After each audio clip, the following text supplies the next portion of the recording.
friends, and welcome to another technique video.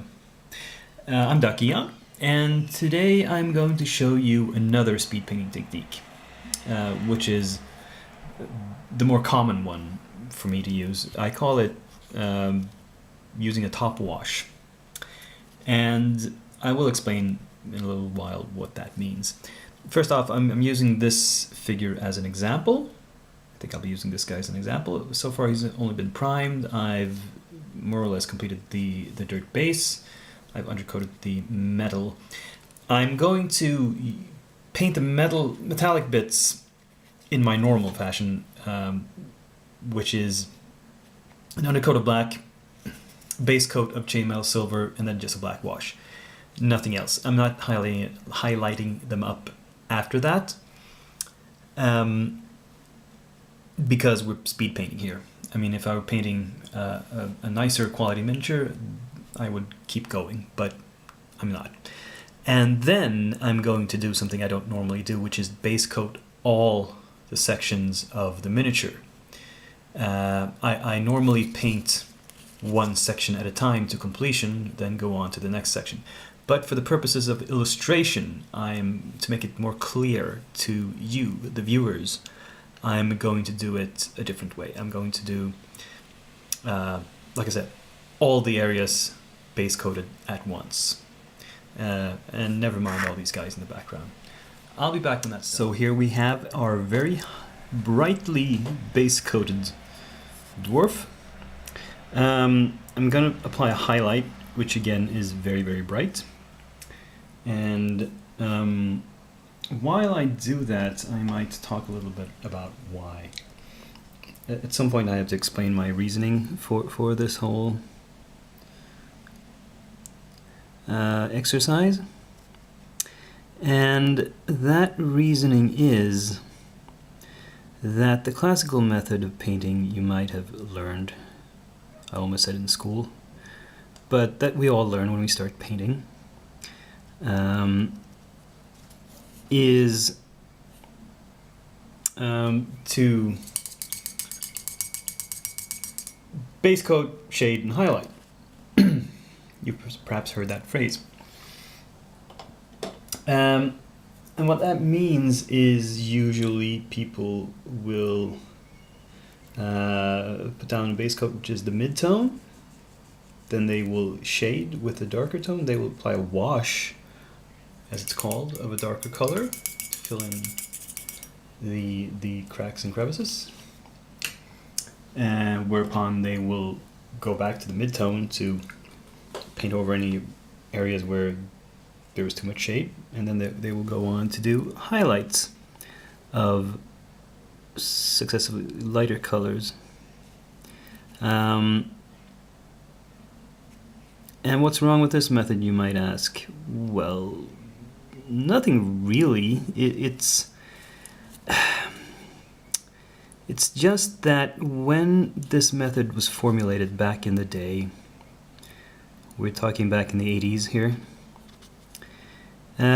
we did this with paint. We did this by mixing our washes ourselves, by mixing a darker shade of the base coat paint. And these days, people very seldom do that. They go for these pre-mixed shades. Products like these. I brought these out to show you. We have a lot of different companies that make these. The Armor Painter, Citadel, Leo, Secret Weapon, Coat d'Arms. This is just what I happen to have on hand. There's other brands as well. And what happens if you use the classical method with these products is you get a result that looks horrible. At least to my somewhat, I don't know, to my eyes it looks bad. Why does it look bad? Well, it's like this. Say I painted with a color. Say I painted with this plague brown. This is a fairly light brown. I've used this as my base coat. What do I use to shade it? Well, most people would say you use a sepia wash. No, that's not a sepia wash. This is a sepia wash. Tone that down. Okay, fine. But because I have not mixed this myself, it has no relationship to this color. Let's see, where do I start? These products don't simply act like paint. They don't just run into the recesses and shade. They also stay on the surface and they tint it slightly. They act as glazes as well as shades. And so far that's fine, but what that means is you've tinted the entire part of the model a different color than your original color. So if you then go in and re-establish the original color, you will see an abrupt change from the shade to the midtone, because the shade will be this and the midtone will be this, and there's no relationship between these colors. If you had instead made the shade by mixing this with a slightly darker brown and then thinning it out, then there would be some sort of natural connection between the colors. Because this comes from somewhere else entirely, or this, which perhaps would be better, I don't know. It just doesn't work. There's an abrupt jump. So what do you do then? Do you throw these products out? No. They have a purpose to fill, because, as I said, they also work as glazes. What that means is you should use them last. This is why I call this technique a top wash. You put the wash on top after everything else is done, and then you leave it. You let it do its work as a glaze, which is to unify the colors beneath it. So even if I've done rather abrupt changes of color here, perhaps too abrupt, I might want to bring back this a little bit.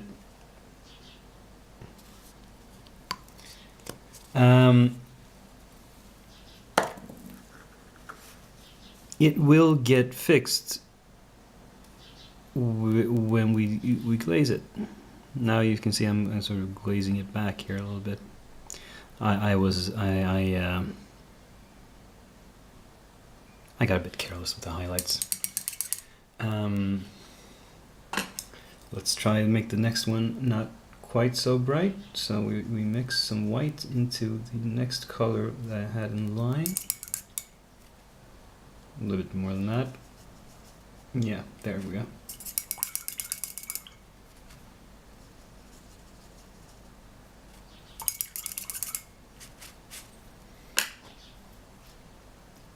Anyway, the theory behind this method of highlighting is that you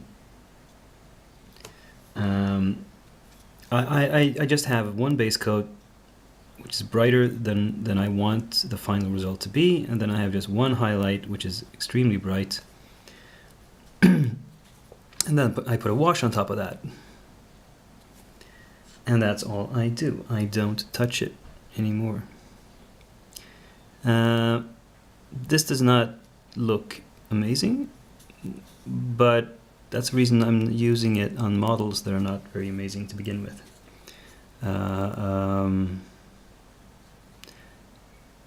These Bones minis are kind of grotty. Anyway, I think I've explained the thinking behind it enough. We're gonna skip ahead a little bit. I'm going to make a jump to when I'm done with the highlighting. Well, aren't you glad I got that little rant off my chest? I know I am. I feel much better now. Now, it should of course be pointed out that this is not exclusively a speed painting technique. You can do this sort of thing with better miniatures as well. what you do is simply add more stages of highlighting before you go into the shading. Oops, I got some green on there where it shouldn't be. Remove it.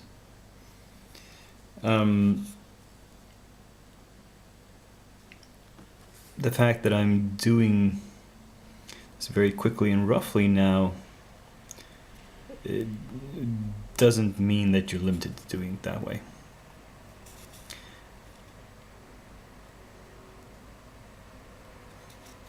So here I'm putting on a wash of green. This is, what is it? It's green ink wash from Coat d'Arms.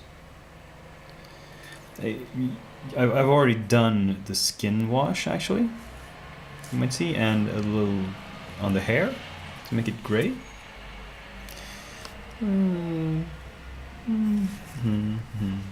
That's all the green, I believe. Let's close that up and let's go over to the blue. But you don't need to see me put on all these shades. I'm going to, in this case it's relatively simple. It's just, well, apart from the skin, there's the blue, the green, and then there's all the brown. And I'm going to do, because I did a lot of light brown colors, I'm going over all of the browns with sepia, actually, with the sepia shade. And then probably on some of the darker browns, the ones that I want to be darker, I'm putting on a second coat of the Army Painter Strong Tone. And we will see how that turns out. If it seems reasonable, or if I need to do something else. Join me when that's done. You know, my camera seems to follow some version of Murphy's Law where if it's at all possible for it to focus on anything except what I want it to focus on, it will. Now you can see the first layers of washes have dried. I'm going to apply a little bit darker wash to some portions here where I want, for example, the wood to be a bit darker. Maybe this pot. But you get an idea of the effect. I'm going to finish up this and maybe some of the others, and then do the varnishing. Oh, I gotta do his eyes. I'll do a little bit darker in the eye sockets, and I'll paint in the eye whites later. And I'll cut to a finished result of a group of minis done with this sort of technique. See you then. So here's what a bunch of these guys look when they're like 99% complete. I thought they were complete and then I realized something was missing. I need to add something to the bases. I need to add some of this flocking. And because I do that with PVA glue, and whenever I do something with PVA, I need to let it dry for 24 hours before doing anything else with them. And I wanted to get this video out today, not tomorrow. So you're seeing them almost complete, not 100% complete. And as you'll notice, most of these are very heavily armored. So not all of these models are painted in the technique I've described, but for example, this one is. And this one. I didn't notice until I started painting him that the mold was really horrible. There's huge gaps in his shoulders. Christ. Poor guy. I feel really bad about these two minis, in fact, because they were stretch goals in the Kickstarter, and they brought in Kev White from Hassle-Free Games to do these sculpts for them, and he's an amazing sculptor. And to see his work reduced to these shapeless lumps of plastic is really horrifying. I really hope that Reaper brings out these guys in metal. I will definitely buy them. Anyway, you'll see these guys briefly again on Monday's video when I'll have applied the flocking as well. And anyway, I hope you had some use for the techniques I showed you in this video. Please leave any comments about what you thought about them, and I will see you in the next video. Until then, this is Dakiyan signing off.